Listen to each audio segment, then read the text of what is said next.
Добар ден, дами и господа, добре дојдовте во новото издание на подкастот Пресинг, новогодишно, за крај на годината. Повторно сме тука во Sports Beer Garden, спортскиот музеј во Македонија, кој што пред една недела го прослави својот прв роден ден.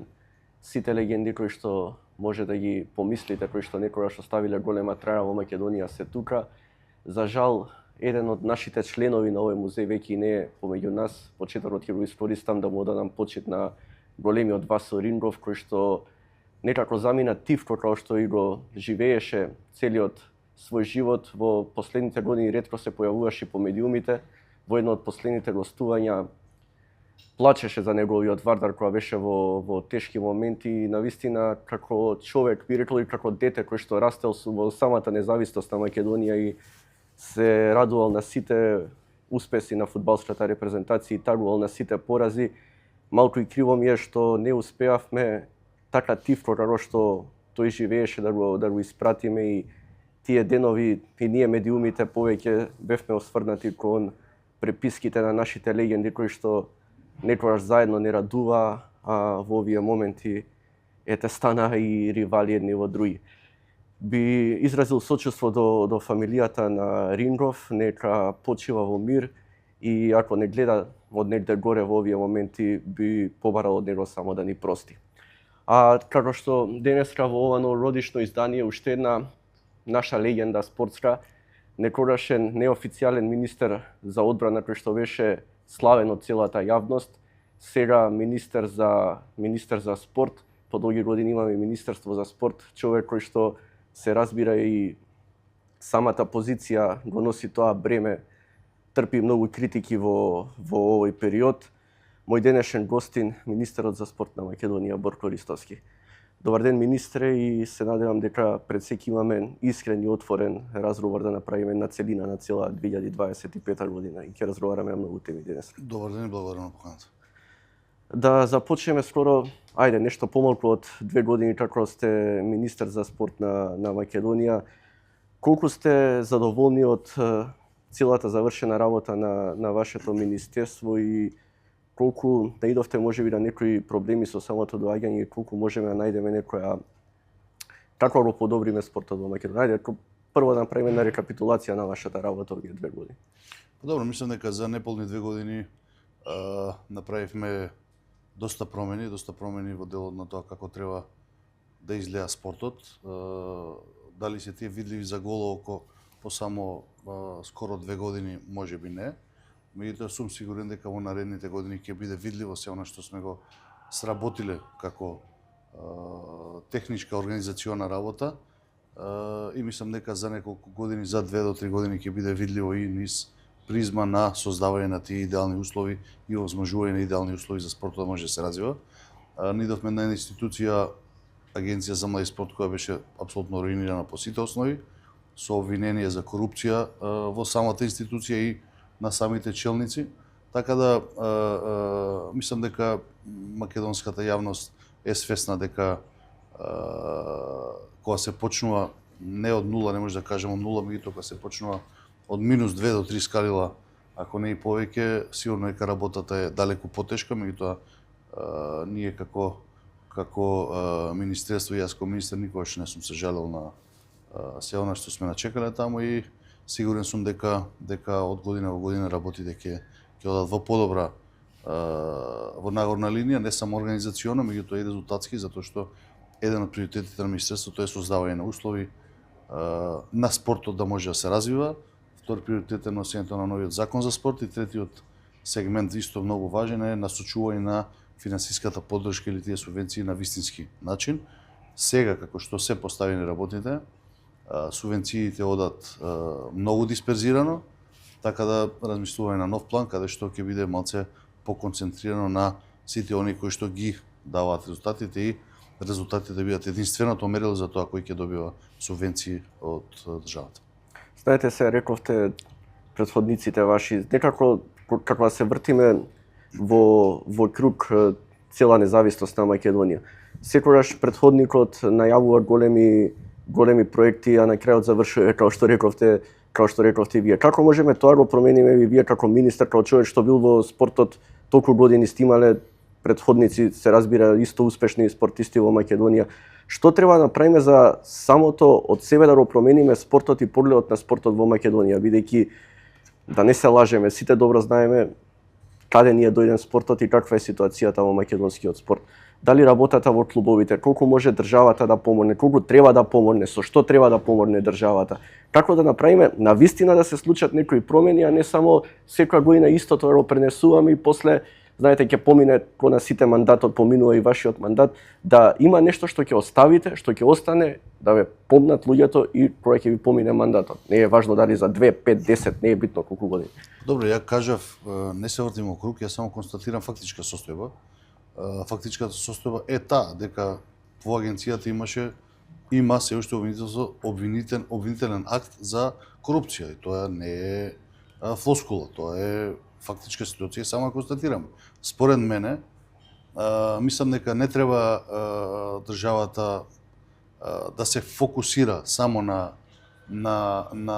субвенционирање на спортот, затоа ги напоменав трите работи кои што се доста важни. Мандатот поминува, меѓутоа исто така вие не споменавте дека за прв пат е направено Министерство за спорт после од постоење на Република Македонија, што е еден сериозен факт. Друг сериозен факт е тоа што не постојат веќе ваучери и хартии кои што ги добиваат клубовите или спортот, сега добиваат вистински средства исплатени од државата. Значи тоа се два големи чекори кон олеснување на функционирањето на спортот. Сега секој еден кој што ќе се обрати за било каква помош во министерството има сериозна институција која што може да му ги реши проблемите на највисоко можно ниво. Тоа се работите кои што ние како институција треба да ги правиме. Ние не можеме да создаваме играчи. Министерството не постои за создавање на играчи. Вие добро поентиравте и кажавте дека спортот во овој момент резултатски со мали исклучоци и блесоци ние во една многу лоша состојба. За да се подобри таа состојба мора да се констатираат фактите. А ако констатирате факти, мора да го кажете и решението. Јас затоа го напоменав. Решението наше за почеток или за продолжување на ова е да создадеме услови за да може спортот да се развива. Ако не создаваме ние млади таленти, ако не создаваме нови идоли, ако не создаваме спортисти кои што ќе настапуваат надвор од Македонија и во Македонија и кои што ќе генерираат успех, не може да очекуваме и подобрување на спортот. Тоа е логично и е следствен чекор на сам по себе кој што следува. Така да мислам дека е доста важно ние како држава и како министерство да направиме услови за да може спортот да се развие. Тоа е тоа што ние можеме да го направиме. Вториот чекор е да субвенционираме спорт, нешто што го правиме во моментот, и тие субвенции да одат на вистинско место за да може спортот да се развива. И трета работа е да се обрати и да се даде една заштита на сите оние спортисти кои што имаат било какви проблеми кои што министерството може да ги пружи. Тоа е тоа што ние како држава и како министерство можеме да го понудиме. Се останато, правењето на резултати останува на клубовите, федерациите, младинските школи и така натаму. Така да јас сум тип на човек кој што сака да остави белег и работа ми сум дојден со единствена цел, а тоа е да оставам белег во мојот мандат, колку и да трае, е апсолутно неважно, меѓутоа сум спремен и работам на тоа да оставам нешто кое што ќе биде трајна вредност во спортот. Според мене, спортската инфраструктура е многу важна, ако не е најважна во функционирањето на спортот. Новиот закон за спорт, за олеснување на компаниите за финансирање во спорт е исто така многу важно.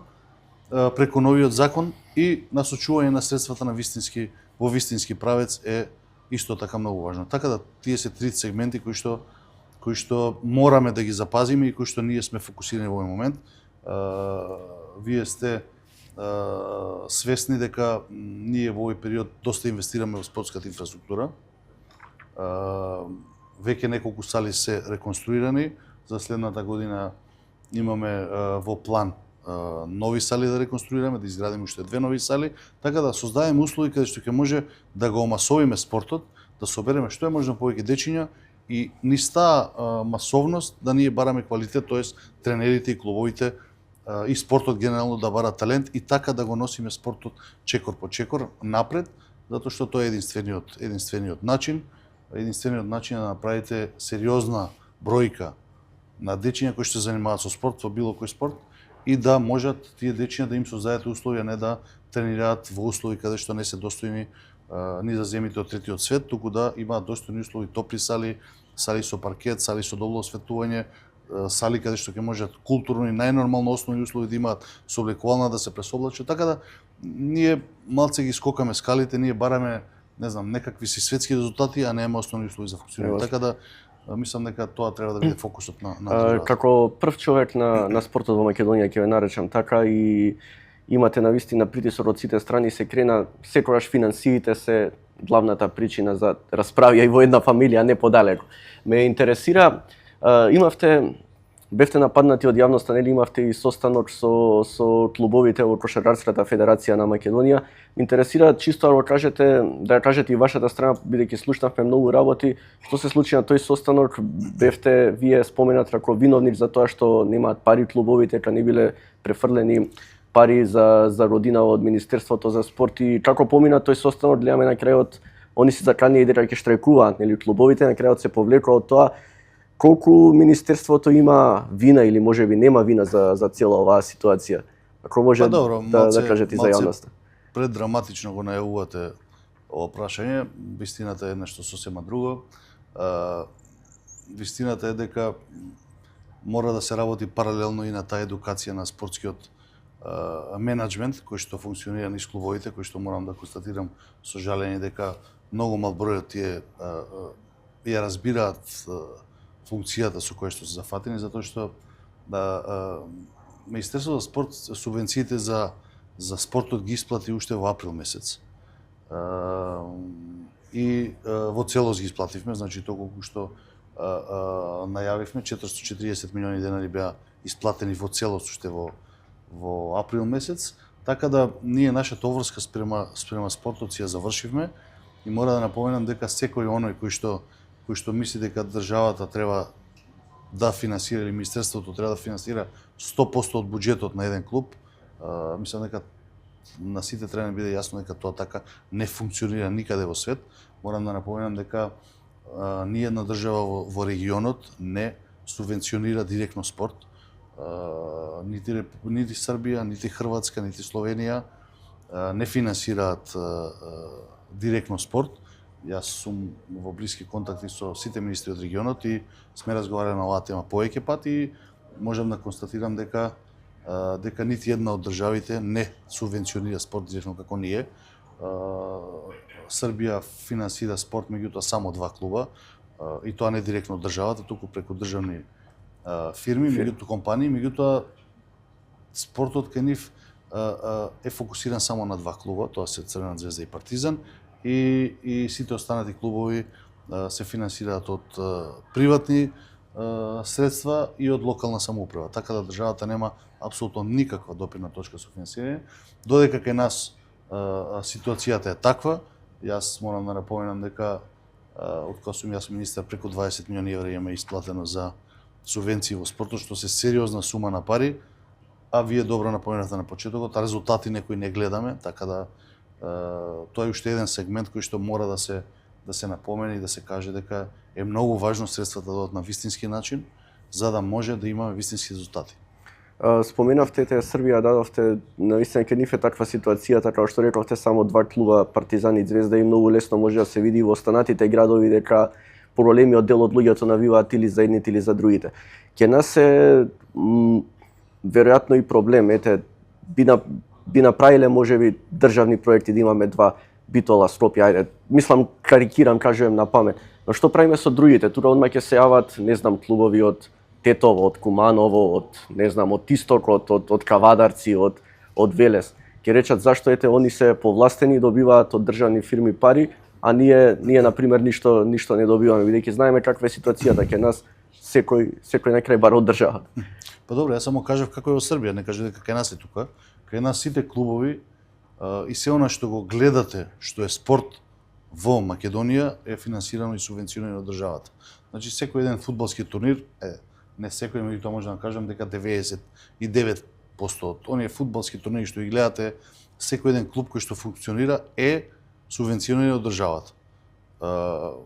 Секој може да се побуни за нешто и тоа е природно и секој има право на мислење. Меѓутоа, како што кажав, се доека ситуацијата кај нас е ваква, затоа и резултатите ќе бидат вакви. Немој да не може да правите константно една иста работа да очекувате различни резултати. Така да јас не велам дека кај нас ќе биде така како што е во Србија, меѓутоа треба да се направи на вистина едно редефинирање на позициите.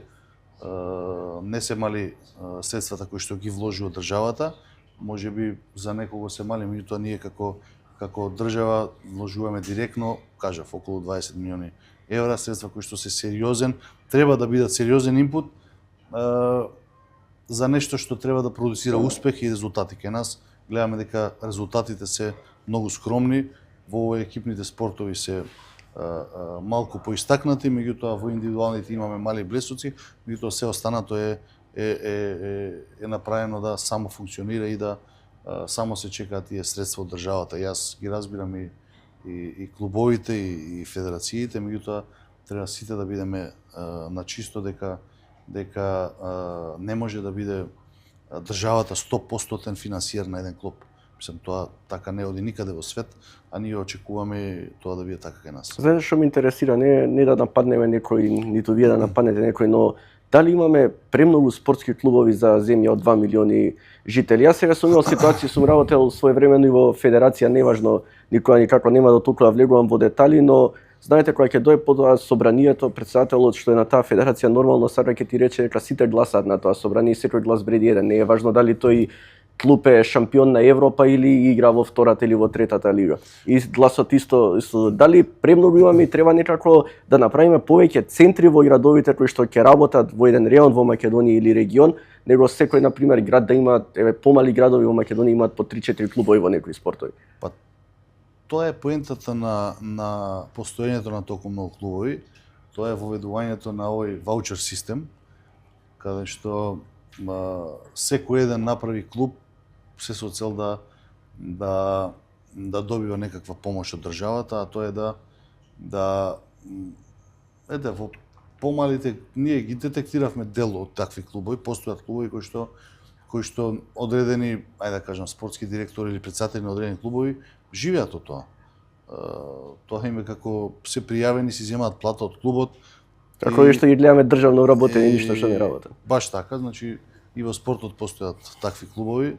На жалост, јас кога се нафатив на оваа сериозна врска, мислев дека спортот е една убава работа, чиста.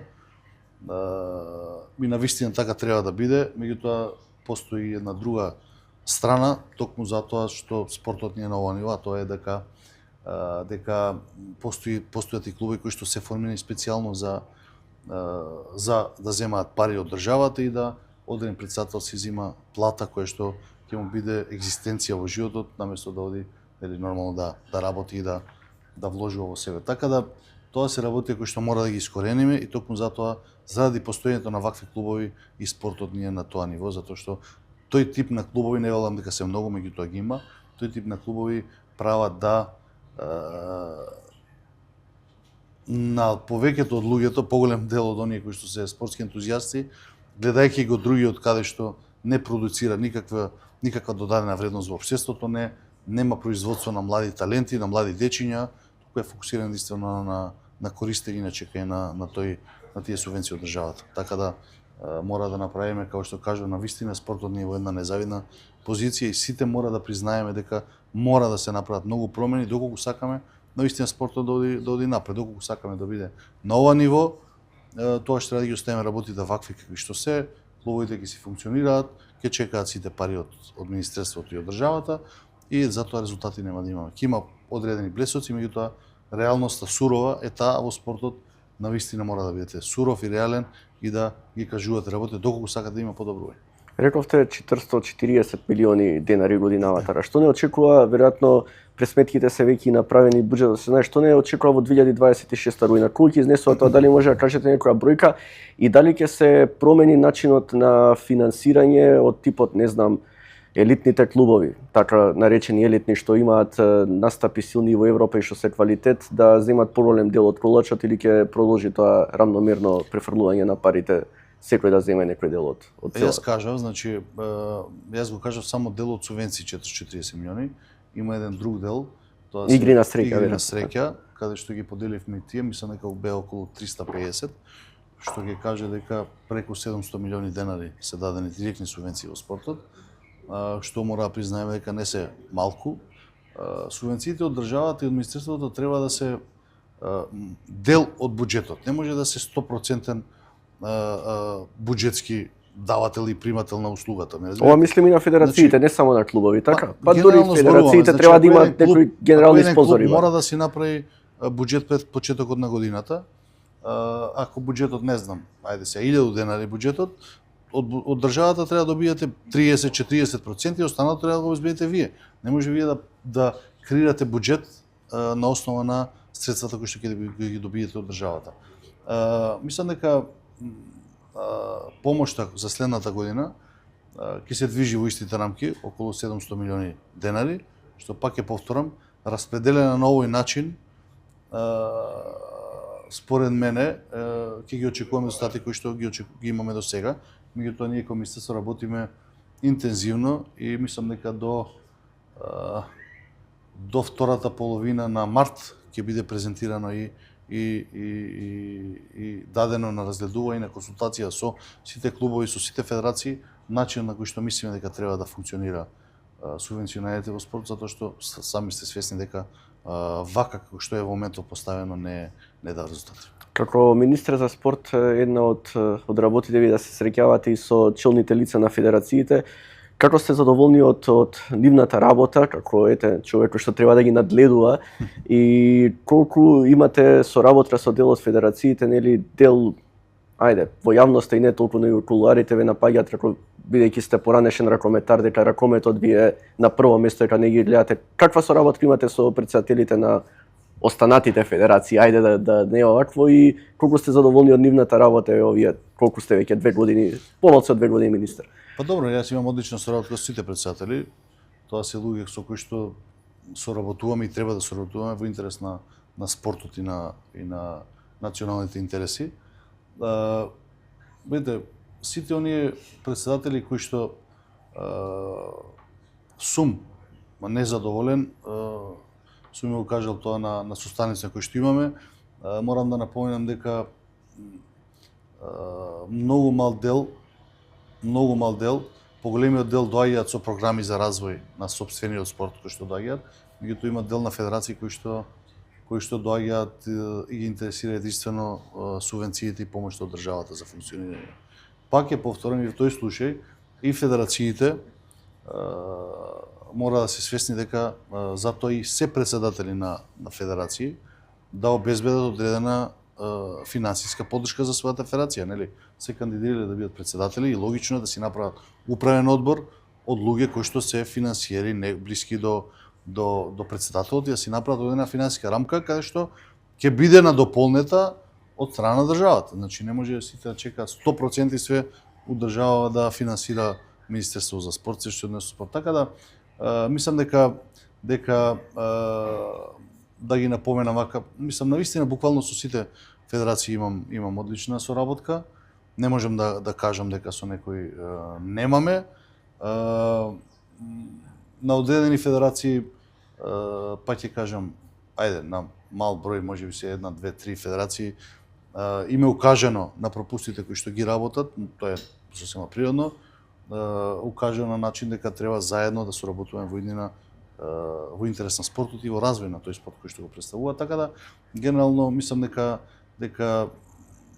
и тие сваќаат полека дека треба нели да обезбедуваат. Ја морам да пофалам одлична соработка еве со фудбалска федерација, со ракометна федерација, со одбојкарска федерација, со кошаркарска, со таеквондо, со атлетска федерација, буквално со сите оние, со гимнастичка сега има нов претседател, со гимнастичка федерација, значи велосипедска федерација, буквално со сите федерации немаме зошто не соработуваме, меѓутоа треба да се почитуваат одредени правила кои што во минатото можеби не биле поставувани или било прогледувано из прсти. И пак ќе повторам, во спортот без дисциплина и без почитување на правилата на игра не може да има резултат, а што се однесува до тоа дека некои пробуваат да налепат дека јас сум бил поранешен ракометар, па сега ракометот е приоритет, затоа што јас сум бил ракометар, не сваќаат или не сака да сватат дека резултатите се единствено мерило по кој што се водам јас. Јас сум бил успешен спортист, токму почитува и затоа што сум ги почитувал правилата на игра, без разлика што јас го сакам некој спорт повеќе или помалку, тоа не значи дека ќе биде априори приоритет пред другите. Јас гледам само резултатите. Резултатите се тие дека, еве, ќе спомнам, раковетната федерација и раковетниот спорт во сите спортови е квалификуван на големи надпреварувања. Младински категории, кадетски, А репрезентација оди на сите големи надпреварувања.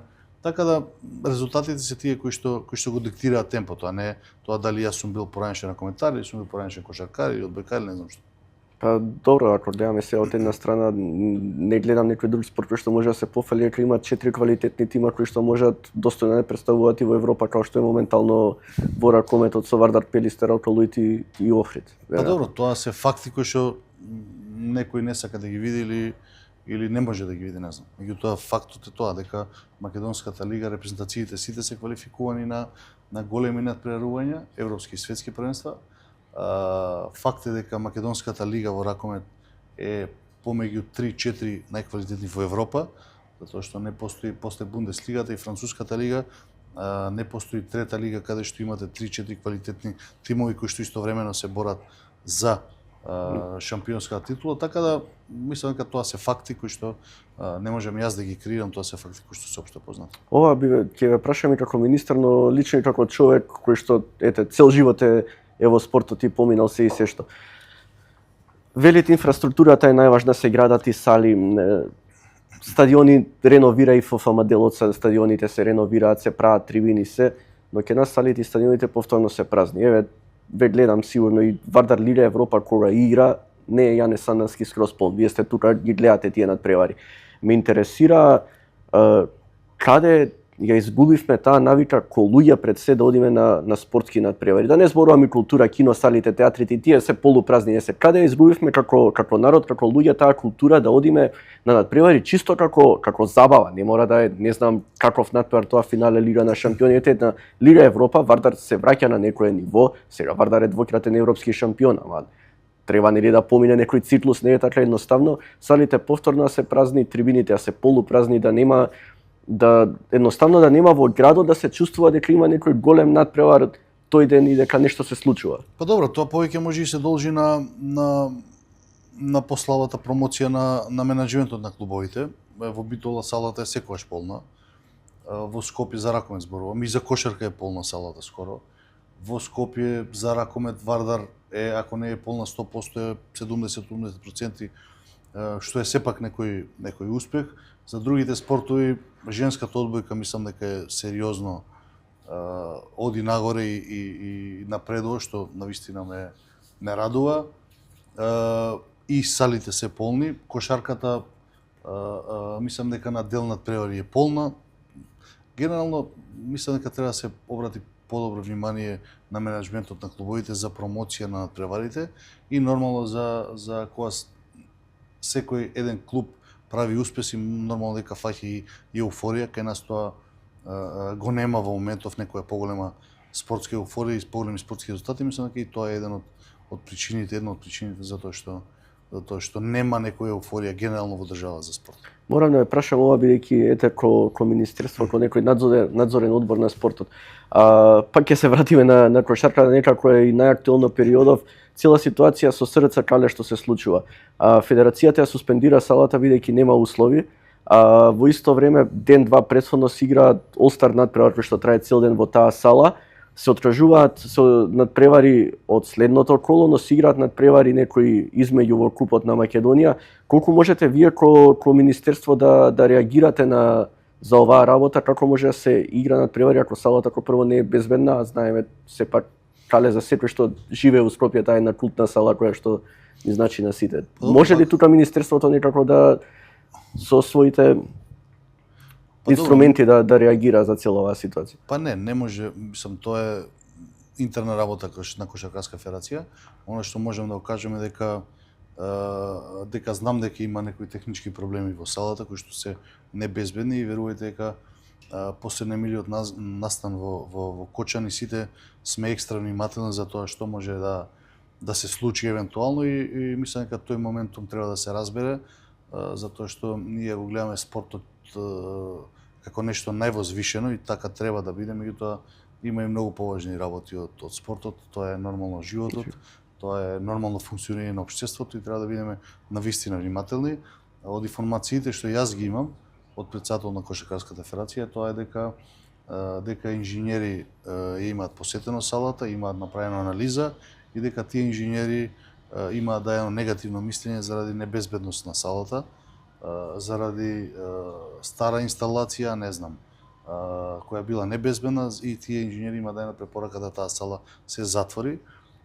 Тоа е една работа. Втора работа е што за да ние како Министерство за спорт таа култна сала продолжи да живее, сме во разговори со Кошаркарската федерација да имаме два избора, или Министерство за спорт комплетно да реконструира таа спортска сала, што е реална опција, или да се на местото на спортска сала Кале да се направи уште една нова сала, која што ќе биде повторно еден дом на кошарката и дом на спортот генерално во тој дел на градот, така да бидете сигурни дека и во двата случаи нема да помине многу време пред да Министерството за спорт најде решение.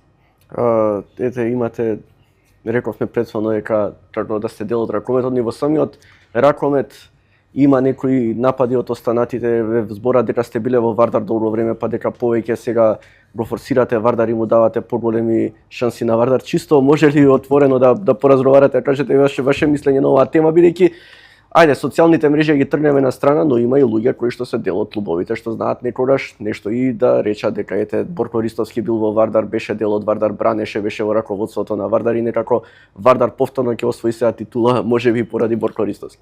Па добро, ако тргнеме од таа точка на гледање, тогаш ја диктирам и кој ќе биде шампион во кошарка, одбојка, ракомет и во сите спортови, што апсолутно не е така. Јас сум бил дел од Вардар и нормално е да имам симпатии за одреден клуб, меѓутоа кога се работи за професионалност, кажав и за принципи и за држење до правилата на игра, апсолутно не правам разлика кој е. Ја можам само да кажам дека финансиската поддршка за Пелистер е поголема од државата од онаа финансиска поддршка која што ја добија Вардар, да речеме, а тоа се должи со самото нешто што го кажав на почетокот, а тоа е дека резултатите го диктираат Лига на шампиони, точно. Го ја диктираат поддршката од државата. Еврофан Пелистер настапува во Лига шампиони, 3 години е шампион на Македонија и логично е да добие поголема финансиска поддршка од државата отколку Вардар или не знам од Алкалоид. Така да може би ете факт кој што јавноста не го знае, тоа е дека Министерството за спорт дава поголема поддршка на Пелистер во случајов отколку на ракометен клуб Вардар. Нешто за што е можеби тиот Битоло ме обвинува дека јас сум давал повеќе поддршка на Вардар, сега од Вардар ќе биде зашто зема Еврофан Пелистер повеќе средства, така да тоа се нормални работи во едно општество, вие не можете да направите сите да бидат задоволни, меѓутоа сите оние кои што имаат нешто да приговорат треба да имаат барем малце докази за оно што кажуваат, а еве во конкретниот случај не е така, затоа што Еврофан Пелистер според резултатите што ги прави апсолутно заслужено добија поголема поддршка од државата. Да се вратиме кога почнувавте кариерата, кога бевте голман, дали сметате дека еве ќе кажам нешто лично, вие сигурно не се ни сеќавате, кога бевте дел од Металург, вие со Филип Лазаров, со Ванчо Димовски, почетоците на оној Металург што се ствараше полог период, јас како дете бев во таа сала скоро секој ден, ви ги гледав ми тренинзите и се. Дали сметате дека во тоа време повеќе добивавте шанса вие како млади спортисти од македонските клубови, него сега што го прават клубовите? Некако и мене ми се чини дека не е важно дали си прв, дали имаш амбиции, ако имаш амбиции странство се разбира треба да носиш и квалитетни странци, нема доволен број, но дали сметате дека многу клубовите се свртуваат кон странци во денешно време и не се дава голема шанса на младите спортисти, кои што некогаш мора да заминуваат и во странство за да пробаат нешто да направат? Констатацијата ви е добра и е на место. Мене лично ако ме прашувате, мислам дека странците треба да се летвичката за квалитет каков странец ќе дојде во Македонија треба да се подигне на повисоко ниво, а тоа е да не знам, да речем има минимум 20 настапи за својата репрезентација од кај што доаѓа. Да бил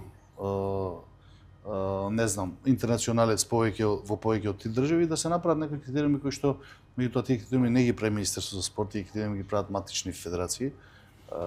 Они си имаат таа слобода за правење на. Можете ли вие да влијаете, да сугерирате да се донесе нешто така? Па добро, ние веќе сме во разговори со повеќе федерации, со главните овие, да ги наречам, фудбал, ракомет, кошарка и одбојка, сме во некоја консултација и разговараме на начин како треба да направиме да спортот биде попрофесионален, да македонските спортисти добиваат повеќе шанса и странците кои што ќе се носат, ние немаме против да се носат, меѓутоа да бидат навистина квалитетни и поквалитетни од оние деца кои што ние ги имаме во Македонија, што е за мене многу важно, да не се носат странци кои што ќе бидат без, ајде кажам, со сомнително потекло и со сомнителен квалитет. Така да правиме разговори, навистина не може, ја ги разбирам очекувањата на јавност и на спортот, дека очекува дека за една година ќе се направи све, меѓутоа навистина не може за година и пол да се направи све.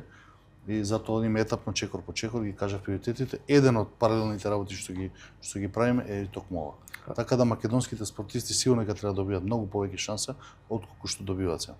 Спортот е многу променет од вие кога почнувавте, сега светот е променет, се е многу побрзо, но дали премногу избрзуваат квалитетните млади таленти, заминуваат во странство, секогаш некако ги споменуваме, пак ќе се навратиме на Талески и Кузмановски, кои што сите велат, не јас како новинар, туку луѓе кои што сте дел од ракометот, дека прерано заминаа во Германија. Знаеме што се случи, подоцна Талески се врати, вие кога бевте во Вардар играше феноменално во тој прв наврат, беше еден од најдобрите ракометари. Гледаме Кузмановски од кога се врати во Пелистер, едноставно воскресна игра.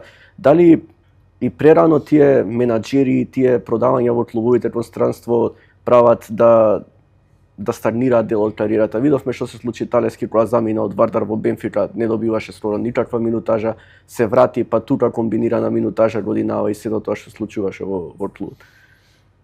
Па добро, мислам дека овие социјалните мрежи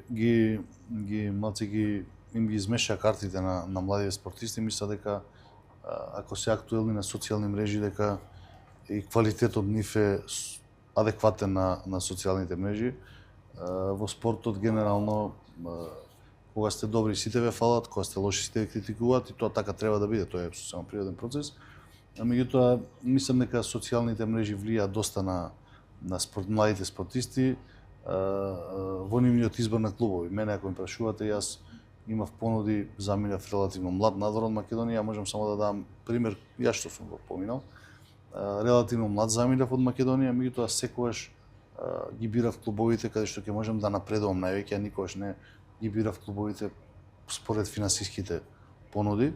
Нешто што ми беше во втор план, затоа што планот ми беше да градам кариера, да направам кариера, а паралелно со тоа, нели, таа финански бенефит ќе си дојде сам со себе, така да сигурен сум дека да и младите така ги бираат своите клубови, нема ни нивната кариера да оди така, ајде да кажам, поспоро или полошо во начин знак на улици како што одела. На жалост, и Талески и Кузмановски се беа навистина доста талентирани спортисти, и двајцата се доста добри деца, културни, воспитани деца кои што знаат да почитуваат, меѓутоа, пак ќе кажам, нивниот контакт со социјалните мрежи прерано можеби, контакт прерано со менаџери кои што нели ветуваат све и свашта, го доведе до тоа да својата кариера, најдобри врвот во кариерата го доживеат во Македонија, што според мене апсолутно не треба да биде така, треба врвот на кариерата го доживеете во странство. Дали во ваше време на психолошки аспект беше можеби и полесно да се виде професионален спортист, токму кој што викате социјалните мрежи? Немате толку притисок од јавност, не знаете што се случува во моментот. Сега какво време дое можеш на полувреме да прочиташ ако те пцуе некој, или ако јавноста се крее, не знам, си промашил три шута на пример, или голман ништо не фатил прво полувреме на европско на светско првенство. Тоа е сосема природен процес, кажи претходно. Јас на пример, еве, до ден денешен никогаш не сум се фокусирал нити на тоа што јас најдобро знам кога ќе изиграм добар надпревар, кога ќе изиграм лош, не треба некој да ми напише нешто за тоа да го знам. И никогаш не сум читал нити тие коментари, нити сум обраќал внимание на тоа дали некој кажал добро или лошо за мене. Тоа е сосема природно, не може секогаш да сите пишуваат добро за вас. Во спортот е така, во животот е така. И мислам дека мојата порака до сите оние млади спортисти кои што сакаат да се бават професионално, да го посветат животот на спортот е да без разлика што и да правите во животот, ќе има успони и падови. Животот не е само качување нагоре. Во моментот кога ќе достигнете некој си свој врв на вашите можности, почнувате да дојдете надоле и тогаш ќе почувствувате критики, кога додека се качувате на врвот, повторно чувствувате критики, така да видите, да не бидам сватен погрешно, успешните спортисти секогаш се предодредени на многу критики. И разликата од успешен и неуспешен спортист или помалку успешен, како сакате, е тоа колку знаете да издржите и да излезете на крај со тие критики, тоа е сосема природно. Во спортот е така, во животот е така, во вашата работа е така, во политиката е така, буквално во целата сфера на функционирање е така, се додека работите и давате 100% од себе, не се вртите назад да ве оттрнат од патот тие критики. Мислам дека сте на добар пат и тоа е најважно, тоа е мојата порака, да никогаш не се откажувате, да никогаш не дозволите да некој да ви измрда од вашиот правец по кој што се движите и да секогаш најважно од се да останете човек кој што ќе има дигнитет, човек кој што ќе живее за спортот или за својата професија генерално и да без разлика на сите услови кои што се против вас или за вас, да не изгубите својата скромност, својата нормалност и да останете човек пред се. Тоа е многу важно во секојдневното функционирање во било која сфера на животот. Јануари е месец на ракомет во Македонија. Сите буквално се насочуваме само кон настапот на репрезентацијата на големите надпреварувања. Не чека ново европско првенство, нов континентален собир, група тешка, во најмала рака кажано, само две поминуваат, тука се Данска која што доминира со ракометот и изминатите години, тука е Португалија која што има голем скок и некако целата приказна мене лично со Португалија ме асоцира на тие времења кога вие игравте, како некако растат полека и ствараат нешто што стваравте вие целиот период. Кои се вашите очекувања од шампионатот и со што ви биле вие лично задоволни од настапот на македонската репрезентација? Тука и Романија се разбира. Групата е доста тешка, навистина две доста сериозни репрезентации, една репрезентација која што Романија, која што е на наш ранг, можеби нешто понизко наш ранг наш. Јас кажав и во претходното прашање, за мене најважно како поранешен спортист е да видам дека секој го дава максимумот и дава 100% од себе, а резултатот апсолутно е неважен. Доколку на секој надпревар, јас би бил посреќен, да речеме, ајде хипотетички да направиме, јас би бил посреќен на сите три надпревари да ги загубиме по 2-3 разлика, меѓутоа да покажеме борба, да покажеме како се игра за својата репрезентација, отколку на два надпревари, не знам, со Данска и со Португалија да изгубиме по 10 разлика и да ја победиме Романија. Јас би бил позадоволен, да речеме, со овој резултат. Првиот што го кажав, затоа што кога давате се од себе, напредувате како спортист. Не можете и не смеете да ги бирате надпреварите на кои што ќе даете 100%, а денеска не можеме да ја победиме Данска, ќе настапиме, нели, ќе се штедиме за надпреварот со Романија. Така да тоа се многу важни сегменти во спортот, тоа се многу важни сегменти во животот, да најважно од се секогаш дадете 100%, а резултатот некогаш ќе биде добар, некогаш ќе биде лош. Верувам дека ќе следите репрезентацијата, ја следите изминатиот период. Чисто како професионалец човек, ракометар своевремено, нели, што мислите дека ни е најдобрата страна, кои ни се слабостите кои што ги имаме во оваа генерација, каде може да се поправиме, каде ни можеби ни недостига некој играч плюс? Па добро, мислам дека на оваа генерација сме добро покриени на голманска позиција. Дури премногу. Па добро, премногу. Не би рекол премногу, меѓутоа доста солидно сме покриени на голманска позиција. Центарската позиција со Митев и со Кузмановски, ако така одлучи селекторот да ги игра на една позиција, се доста квалитетни. Серафимов, десниот бек, е добра опција. Мислам дека ни фали класичен левбек кој што би дал уште една додадена вредност на оваа репрезентација. На крилните позиции сме сосема коректно покриени. на пикерската позиција сме, пак ќе кажам, сосема коректно покрени, така да една генерација која што треба ше повеќе да напредува, ако мене прашувате од овој момент што напредува.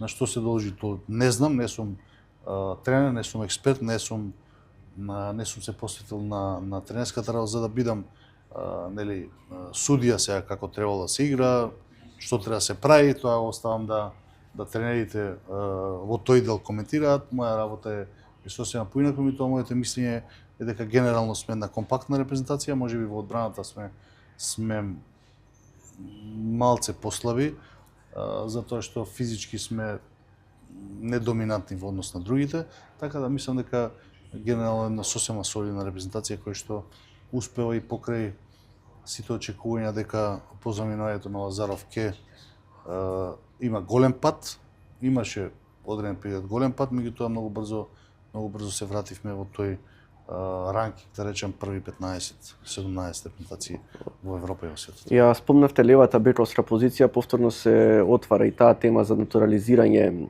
на странциите. Хориха негде во март, мислам, ќе има право веќе да промени репрезентацијата за која ќе настапува. Што мислите на оваа тема?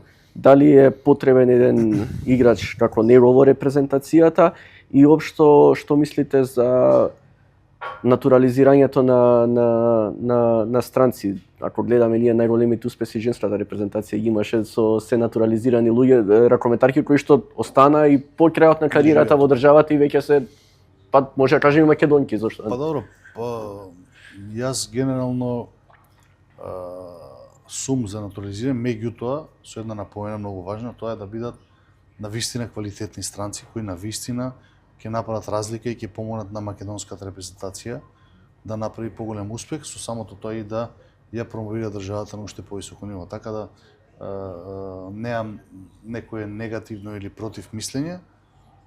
Ние за добивање на пасош на Хориха како министерство дадовме и позитивно мислење од Министерството за спорт за да може да го добие својот пасош, така да мислам дека Хориха ќе биде на наистина додадена вредност за оваа репрезентација, затоа што оние кои што следат ракомет знаат дека Хориха е во моментов недобриот ракометар во македонското првенство и ќе биде една голема помош за репрезентацијата, ќе добие како што кажав, и на висина, и на габарит, и на квалитет во ракометната игра и мислам дека ќе биде еден голем плюс за Македонија како држава. Рековте сами најдобриот ракометар во македонското првенство. Што правиме ако се случи тоа што се пише во еден нови дека некои германски бундеслигаши се заинтересирани со него? Дали он ќе има потоа ќе сака да игра за таа репрезентација ако е повикан за репрезентација на Македонија кога замина во Германија? Не сум запознат со неговиот договор и со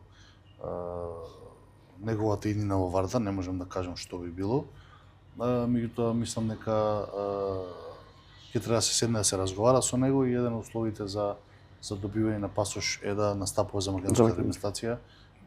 Нормално дека доколку него исполни тој услов, пасошот има членови по кои што може да биде однесен, да биде одземен, се извинувам, и јас сум првиот кој што не би дозволил да македонскиот пасош се расфрла и се подарува на луѓе кои што не планираат да дадат и да вратат за државата која што ми излегла во пресет и му дала пасош да биде член на или државјанин на Република Македонија. Морам да ве прашам и ова сега малку и искрено од моја страна. Навистина видовме претходните денови што се случуваше со фудбалот во Македонија и препукавање на луѓе кои што на страна новинар ја или не е важно што како дете кое што растело и со вас и со нив, луѓе кои што заедно на центарот во Грузија Оро играа, се препуцаваат цела недела меѓу себе на социјалните мрежи.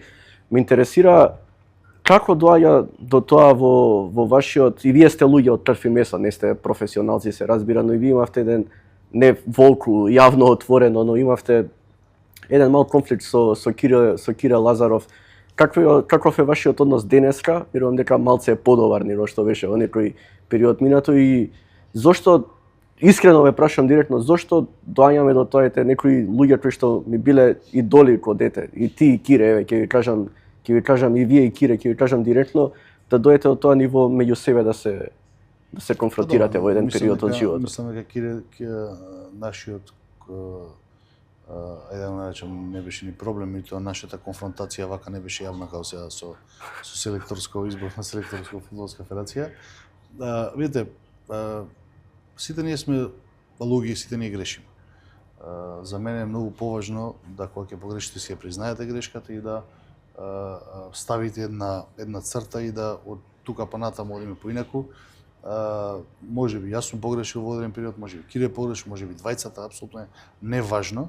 Меѓутоа, она што е поважно е што нити јас, нити он не сме дозволиле да нашиот познак наводници конфликт, ние не сме имали конфликт, сме имали недоразбирање во било кој момент на функционирањето на ракометната репрезентација на федерација, на било кој дел во спортот не се осетило, така да мислам дека и ова сега што се случува со фудбалската федерација, со избор на селектор, е можеби според моје некое си гледиште од страна преизбрзана реакција на Игор Ангеловски Мрме,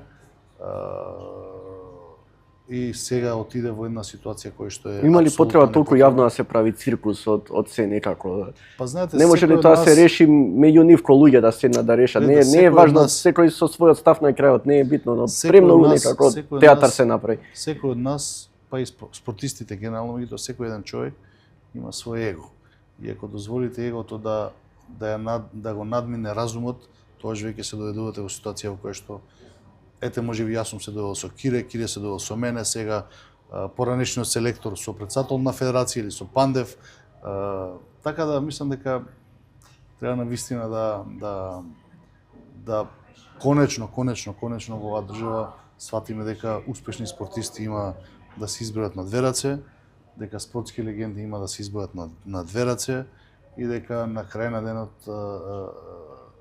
животот е еден и на крај на денот сите треба да се почитуваме и да си се вреднуваме меѓу себе, затоа што навистина не има во многу мал број и тие јавни препукувања, па и нејавни, не му служат на никому освен служењето на своето лично его и исполнување на некакви си своји комплекси кои што секој ги има, така да мислам дека тие работи се апсолутно не потребни на спортот генерално и не потребни на еден човек во функционирањето на животот. Сте поминале во сите силни лиги во светот, имате играно, имате настапувано, но сте били дел од сите големи дерби надпревари последните 20 години во Македонија. Сте биле член на Металург против Вардар, сте биле член на Вардар против Металург, Вардар Пелистер. Каде ви било најтешко гостување и колку и да сте професионалци, сепак сите сме луѓе од крв и месо, тие провокации некогаш и може да те допрат од публиката, особено во салите ќе нас што се е блиску, што тука сте одма до теренот. Кој вака дерби надпревар најмногу го паметите од вашата играчка кариера во Македонија? Па добро, сите дерби имаат своја различна тежина. Ја навистина сум имал специфичен однос и со навивачите на Пелистер, со Чкембари и со Металург која сум настапувал за Вардар и у Металург која сум настапувал со комитите, така да со сите сум имал некој специфичен однос, да го кажам, затоа што сите тие поинаку го сваќале моето мојата комуникација со нив. Меѓутоа кога сум бил дел од тие дерби надпревари, меѓутоа мојата комуникација со нив била апсолутно најспортска, затоа што јас сум ги користел тој дел од надпреварот за да ја црпам мотивацијата токму од нив. Така да сите надпревари имаат своја тежина, се различни, се тешки за играње, многу тешки за играње и секој кој што не го доживел тоа да настапува на тие дерби надпревари, мислам дека пропуштил доста во својата спортска кариера. Во исто време се тешки за играње, во исто време се и убави, во исто време оставаат спомени, во исто време стварате и некој, ајде да кажам, некоја историја своја лична, па и со навивачите на Пелистер, па и со навивачите на Вардар, па и со навивачите на Металург.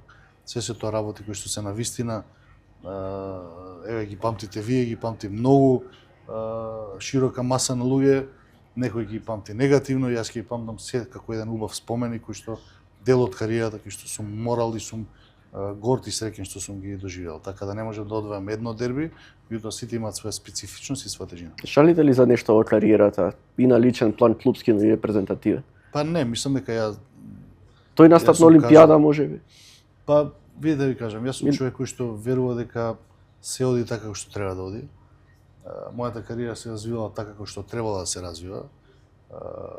Јас сум постигнал оно колку што сум вложил од себе за да успеам во кариерата и мора малце поинаку да ги сваќам работите, тоа е дека секој добива оно колку што ќе вложи. Јас мислам дека ние како генерација таа на репрезентација не бевме доволно спремни психички и физички за да одиме на една Олимпијада и тоа е фактот кој што треба да го прифатиме. Дали ми е криво? Апсолутно да. Меѓутоа тоа е спортот, не може све во кариерата и во животот да оди како што вие посакувате.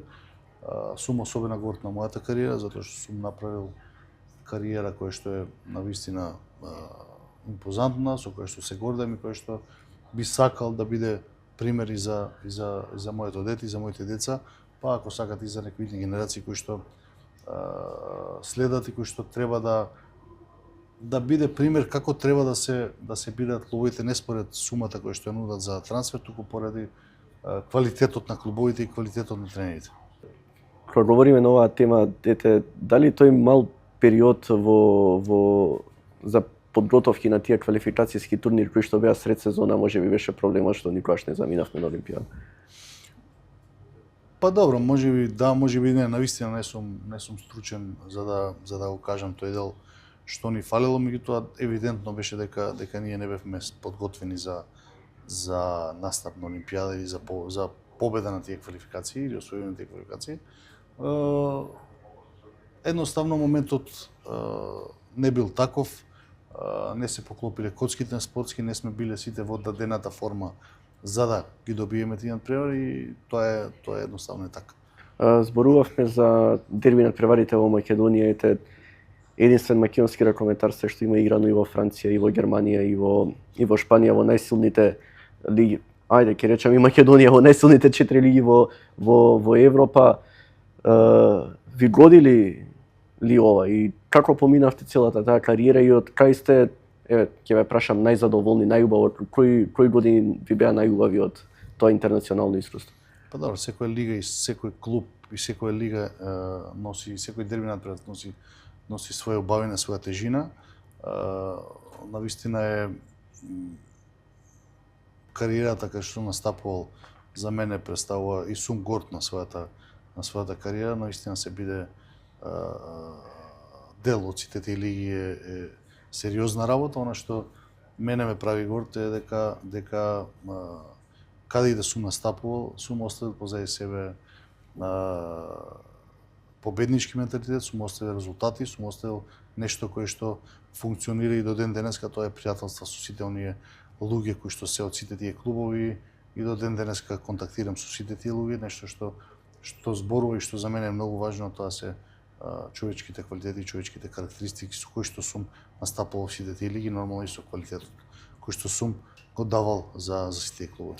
Како млад заминавте во странство, што би им порачале на младите спортисти во Македонија, со вашето искуство да им дадете некој совет? Секој треба да се слуша себе си веројатно прво, но па добро, да не ги бараат клубовите и да не ги бираат клубовите според висината на понудата која што им даваат за финансиски средства, туку да ги бираат клубовите каде што ќе можат најмногу да напредуваат, да ги бираат клубовите според тоа какви тренери настапуваат или ги водат тие клубови и да едноставно си услушаат срцето и да бидат спремни да жртвуваат дел од својот живот за да успеат.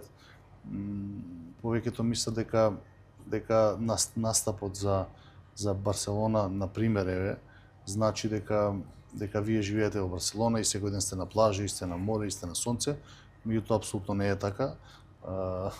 Настапот за Барселона значи дека секој ден треба да сте дисциплинирани и посветени на својата работа, а не да под знак наводници го трошите своето време по плажи, по шетање низ градовите и тоа е да кажам ајде тригерот каде што повеќето млади наши спортисти кои што заминуваат паѓаат на тие испити, тоа е дека градовите во кои што живеат ги премногу импресионираат и забораваат зашто се дојдени, не сте дојдени на туризам, а сме дојдени сите, или јас сум бил, на што е можно подобра подготовка за следниот тренинг, следниот ден и да не гледате од сега за 5 години, туку да одите чекор по чекор. Каде чувствувате најголем притисок во кариерата, во кој клуб? Па секаде, јас сум настапал во доста големи клубови. Јас сум првиот македонец кој што бил шампион на македонец кој што бил шампион на Германија со Райнекар Левен. Притисокот да се биде прв шампион на Македонија или прв пат шампион во Бундеслигата со клуб кој што никогаш не бил шампион беше навистина сериозен. Тогаш тренер ни беше Никола Јакобсен, кој што е сега селектор на данската репрезентација, човек кој што бил светски ракометар, човек кој што знае да мотивира, меѓутоа знае да критикува кога тоа треба или кога нема да се заврши работа доволно, така да самиот настап таму, настапот во Барселона, каде што знаете, одите на надпревар, каде што знаете дека ќе победите 15 во шпанско првенство, 10-15 гола разлика, меѓутоа треба да бидете добар и вашиот перформанс да биде на ниво, затоа што сепак на крај на денот тоа е Барселона и секој настап, секој тренинг, секој појавување во јавност мора да биде на ниво, тоа се притисоци кои што навистина се сериозни. Настапот за голем сериозен клуб кој што е Бенфика, можеби не во ракомето, меѓутоа генерално како клуб, носи своји притисоци. Секој клуб каде што сум настапувал, носел, јас сум го чувствувал дека носам огромна одговорност и со огромна доза на професионализам сум се однесов. Верувам дека имате многу обврски како министер за спорт, но слободното време кое што го имате, зашто го користите? Значи, зашто е тоа што ве опушта? Па добро, нема многу слободно време, да бидам искрен. Се трудам да во рамките на можностите отидам да истренирам кога можам и најважно од се ми се моите дечиња, моето семејство, пријателите, со дел се гледам, поголем дел ги имам заборавено или ми имаат заборавено. На почетокот се јавува за дружиње, сега повеќе не се не јавуваат, знаат дека навистина нема време и цело на слободно време кое што го имам, навистина сакам да го поминам со своите дечиња и со своето семејство. Прво ќе ве прашам кои се вашите желби за 2026 година како министер за спорт на Македонија, а потоа чисто или на личен план да ми кажете што е тоа што сакате да се случи во 2026. Па добро, како министер за спорт плановите наши се, не може да кажам желби, ќе кажам планови, затоа што плановите се нешто што зависи од вас, а желбите се нешто што очекувате од друг. Во случајов работите сакам да зависат од нас, од мене. Да направиме да спортот биде што е можда поуспешен, да создадеме подобри услови за спортот, да направиме нов закон за спорт и да финансиски средства ги насочиме кон вистинските спортисти, кон вистинските клубови, кон вистинските федерации, оние кои што продуцираат најмногу успех, оние кои што продуцираат вистински вредности и да на крај на денот конечно во индивидуалниот спорт поставиме и ја направиме таа една листа која што требаше да биде направена, делумно е направена прошлата оваа година, меѓутоа следната ќе биде сигурно направена, листа на талентирани спортисти, листа на успешни спортисти во индивидуалниот спорт кои што ќе бидат директно финансирани на Министерството за спорт и од државата, за да можеме да им ги дадеме најдобрите можни услови, за да може да конечно со А-норми одат на олимпијади, а да не одат со вајлд карти и да од нив направиме вистински промотори на Македонија и на македонскиот спорт надвор од нашите граници, така да генерално се тоа нашите работи кои што ги планираме за следната година. На личен план, јас сум човек кој што генерално многу едноставен, многу скромен, тоа е дека навистина највеќе што посакувам тоа е да останеме сите здрави, да останеме сите среќни, да останеме сите на број и да сите заедно ги прославуваме успесите на македонскиот спорт. Ви благодарам за денешното гостување, министре. Би ви честитал нова година, многу успеси во новата година, се разбира среќа, здравје, радост и се останато што лико и се надам дека зошто не до година повторно се видиме и да сумираме се за 2026 година. Ви благодарам на поканата, среќни празници до сите ваши гледачи и сигурен сум дека следната година ќе се видиме повторно и ќе ги резимираме сите оние работи кои што сме ги направиле. Ви благодарам и на сите вас за тоа што бевте денеска со нас. Би ви честитал на сите нова година. Се одјавуваме тука од ова новогодишно издание и не би ви посакал среќа, радост и се останато, бидејќи мислам дека многу луѓе ќе ви посакаат на крајот и на почетокот на следната година. Би ви посакал разум на сите, не само во спортот во Македонија, туку и на сите луѓе, не само во Македонија, туку и во светот, бидејќи мислам дека во моментот во овие времиња токму разумот највеќе ни недостасува.